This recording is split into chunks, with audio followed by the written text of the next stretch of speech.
you guys, I'm Alexandra Harbushka. I am the host. I am the founder of Life With Herpes. I'm really excited to be here with you today. As always, I'm grateful to be spending time with you wherever it is that you are in the world. Right now, I'm in San Diego, California. So anyways, I want to get right to it. Let's talk about some red flag responses to having the safe sex talk.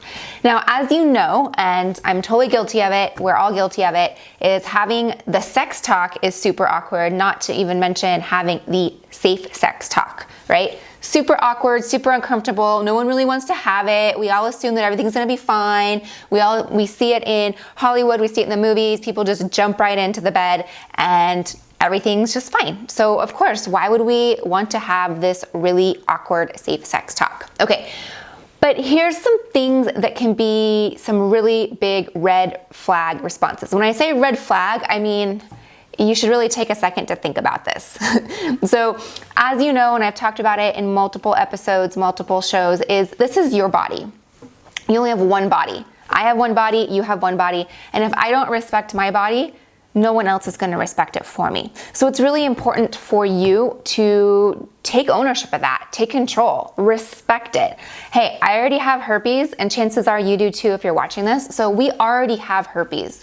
I don't want anything else. I don't want to wake up one day and have some other issue that I have to deal with, meaning I didn't learn my lesson. I didn't learn my chance. So here's some of my top favorite red flag responses. So one of my favorite ones is, I've never been tested.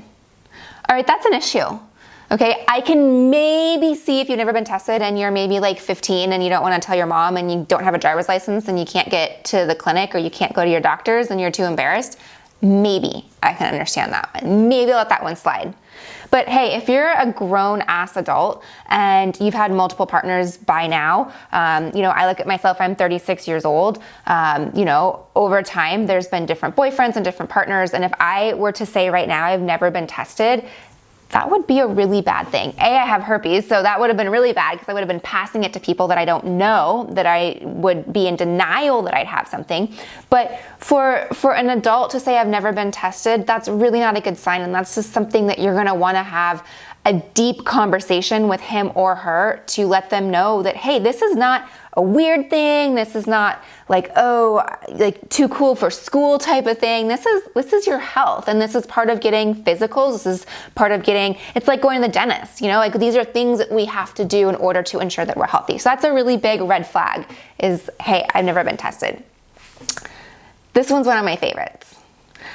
I don't really sleep with those types of people, so you have nothing to worry about. What the fuck? I can't believe I just cussed. I haven't cussed in a while on air. But anyways, yeah, I hate that one. Do I look like the stereotype? Do you look like the stereotype? Does the person down the street look like the stereotype? There is no stereotype for herpes. There is not. It does not pick the demographic. It doesn't pick your age. It doesn't pick your weight. It doesn't pick your education level. It doesn't pick your hair color. Where's my hair? It doesn't pick your hair color. It does not care. All that it cares about is that if you came into contact with somebody that has it. And if you've had sex with somebody, chances are, and if you've had sex statistically with more than 6 people, statistically you've come in contact with the herpes virus. So to say I don't sleep with those types of people that really gets to me, and that's really an opportunity for you to educate him or her of, hey, this is a stereotype that you're playing in your mind. And we need to get that out of there because there really is no stereotype. This is what the stigma plays into for herpes. And let's break that, right? So I don't sleep with those types of people. Come on, that one's a bad one. Okay, another good one. Not as favorite as my other one, but this is another good one. Oh, I'm clean, you have nothing to worry about. What? Clean? I'm clean. I shower every day. I just took a shower. I'm super clean, right? In fact, I'm a germaphobe. I don't know if you know that about me, but I'm a germaphobe. I wash my hands like 52 times a day. I'm always washing my hands, and I am always taking showers, and I use like my favorite soap to make sure that it's like organic and clean and all that. So to use the word clean, that doesn't work either. There's plenty of people that don't have good hygiene. If you want to go cleanliness, that don't have good hygiene, that don't have herpes. And there's plenty of people that don't have good hygiene that have herpes. Clean has nothing to do with having herpes. And I think that's just a word that we've been using as like, oh, I'm clean, I'm good. No, that really is another stigma and another slur or another, yeah, just it's a false way of talking about having herpes or accusing somebody of being dirty or clean. And it really has nothing to do with it. So being clean, I understand where it's like, well, my record is clean. I got a clean report. I can understand that's where it came from. But if you really want to talk about being clean and being responsible, it's about going and getting tested and looking at your results and asking your physician or your PA or whoever does it to say, hey, I need the herpes test too, because I know that's not included. I need the blood test, or I need the swab test, or I need something. Doesn't matter if I've been exposed to it or not. This is a test that I need. So as far as using the word clean, let's try and get away from that, because I'm a really clean person. I had clean hair, I showered, but yes, I have herpes. So I don't think that makes me a dirty person, right? And let's look at this too. I mean, having herpes does not mean you're a bad person, does not mean you're a dirty person, does not mean you did something wrong. All it means is that you were an adult, you had sex. Well, don't have to be adult, but you're participating in adult activities. You had sex, which is totally natural, totally normal.